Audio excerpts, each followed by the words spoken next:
గరుడ పురాణము అధ్యాయం 16 పారాయణం తాడూరి కపిల. వివిధ కర్మల ఫలాలు, అశూచి, కొన్ని దానాలు. శ్రీ విష్ణుమూర్తి గరుత్మంతుడితో ఈ విధంగా చెప్తున్నాడు. ప్రేత శబ్దం వదిలి పితృ సమూహంతో సంబంధం ఏర్పడడానికి చేసే సపిండీకరణ విధానం.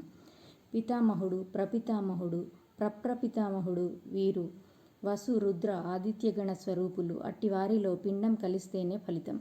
కాకపోతే కుమారులు మొదలగు వాళ్ళు ఎన్ని దానాలు చేసినా ఉపయోగం లేదు. పరిశుద్ధ మనసున్నవాడే దీనికి యోగ్యుడు. శుచి, అశుచి అనేవి గమనించి మెలుగుతుండాలి. పుట్టిన తర్వాత 3 సంవత్సరాల లోపు స్త్రీ చనిపోతే అన్ని కులాల వారికి స్నానంతో శుద్ధి అవుతుంది. ఒక స్త్రీని ఒకరికి ఇస్తామని వాగ్దానం చేసేలోపుగా చనిపోతే ఒక్కరోజు, తర్వాత వయసు వచ్చి వాగ్దానం కాకపూర్వం చనిపోతే 3 రోజులు పట్టాలి. సమస్త కులాల వారు జాతాశౌచం, మృతాశౌచాలతో 10 రోజులు శుద్ధి అవుతుందని ధర్మశాస్త్రాలు చెప్తున్నాయి. ఆశీర్వచనం, దేవపూజ, నమస్కారం చేయడం, శయ్య మీద పడుకోవడం, ఇతరులని తాకడం చేయకూడదు. మృతాశౌచంలో సంధ్యావందనం, జపం, దానం వంటివి, పితృతర్పణం, బ్రాహ్మలకి అన్నం పెట్టడం, ఇతర వ్రతాలు కుదరవు. బ్రహ్మచారి, బ్రాహ్మడు, యతీశ్వరుడు వీళ్ళకి అశూచి లేదు. వ్రతాలు కాని కర్మలు మృతాశౌచం నందు చేసినవాడు తన సుకృతాన్ని అంతా పోగొట్టుకుంటాడు. సూతకం కలవారి దగ్గర అన్నం మొదలగు తెలియక తీసుకుంటే దోషం ఉండదు. తెలిసి నాకు అన్నం పెట్టమంటే దోషం పొందుతాడు. తండ్రికి సపిండీకరణం చేస్తే సూతకం పోతుంది. సపిండీకరణం అయితే చనిపోయినవాడు పితృలోకాలకి చేరుతాడు. 12వ రోజు గాని, 3వ పక్షంలో గాని, 6వ నెలలో గాని, సంవత్సరంలో గాని ఈ సపిండీకరణం చేయవచ్చని మునీశ్వర వాక్యం.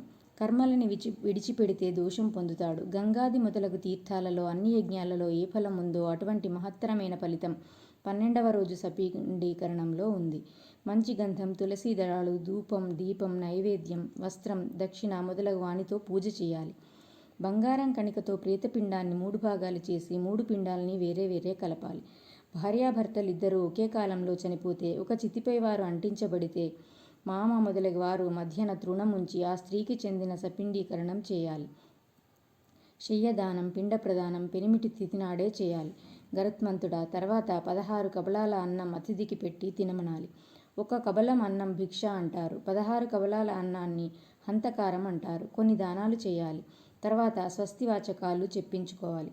తర్వాత 6 రసాలున్న పదార్థాలతో 12 బ్రాహ్మలకి పెట్టి దక్షిణంలో నీళ్లున్న కలశం ఇవ్వాలి. బంగారంతో లక్ష్మీ సహిత నారాయణ ప్రతిమ చేసి దానికి అన్ని నగలు, ఆయుధాలు, బట్టలు మొదలగు వానిచే అలంకరింపచేసి శయ్యయందు ఉంచాలి. కాటుక, పారాణి, కుంకం, పసుపు, వస్త్రాలు, నగలు ఇలాంటివన్నీ శయ్యమించి సువాసిని స్త్రీలకి కూడా దానం ఇవ్వాలి. ఇలా రకరకాల దానాలు కూడా ఫలితాలనిస్తాయి. విష్ణుమూర్తి పాలకడలిపై శయ్య భార్య లక్ష్మితో కూడి ఏ విధంగా ఉంటుందో అదేవిధంగా నాది కూడా ప్రతి జన్మలోనూ ఈ విధంగా ఉండేలా ప్రార్థించాలి. శయ్యదానం చేయడం వల్ల దేవేంద్రుని పట్టణంలో హాయిగా తిరగడానికి వీలుంటుంది. శయ్యదానం చేయకపోతే దశదానాలు, గొడుగు, పాదుకలు, ఉంగరం, కమండలం, పీట, పంచపాత్రలు ఈ 7 పదదానం చేయాలి. పదదానం యమలోకం పొందే వాళ్ళకి కూడా సుఖం కలిగిస్తుంది. ఛత్రదానం చేస్తే యమలోకంలో ఈ ఎండ ఏమీ చేయలేదు. పాదుక దానం వల్ల యమలోకంలో కష్టం పోతుంది. రాగి పాత్ర దానం చేస్తే 1000 చలివేంద్రాలు కట్టించిన ఫలితం పొందుతాడు. ఈ దానాలయ్యాక బ్రాహ్మణులకి భోజనాలు పెట్టాలి. గరుత్మంతుడా, ఏ దానాలకి ఆ ఫలితాలున్నాయి. ఆ ప్రధాన తిథులలో చేస్తే విశిష్ట ఫలాలు ఉన్నాయి. సంవత్సరం అయ్యాక శ్రాద్ధంలో 3 పిండాలు ఉంచాలి. గయలో విష్ణుపాదాల్ని తులసి ఆకులతో పూజిస్తే ఎంతో ఫలితం. విధి ప్రకారంగా కర్మకాండ ఏ కుమారుడు చేస్తున్నాడో అతను విశ్వామిత్రుని కుమారుడిలా సుఖం పొందుతాడు.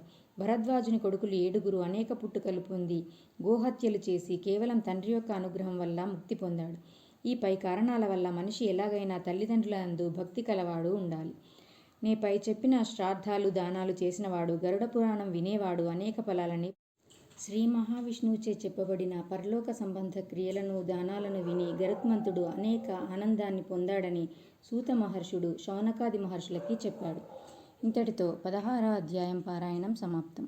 ఓం నమో నారాయణాయ. ధన్యవాదాలు.